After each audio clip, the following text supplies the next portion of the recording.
ढगातून पाणी येतंय म्हणजे आपण फक्त त्या नळ जोडणीचे पैसे देत असतो, पण पाणी कुठून येते ते सांगा. कुठून येते पाणी? हा, बोर पाडतो शेतात, बोर नदीतून पाणी येतंय.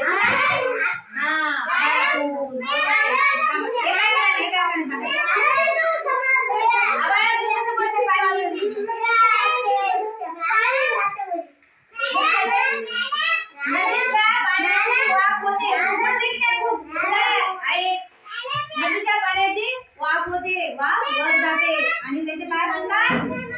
ढग बनतात पाण्याचे आणि मग ढगातून पाणी येते. सगळ्यांनी पाहिले की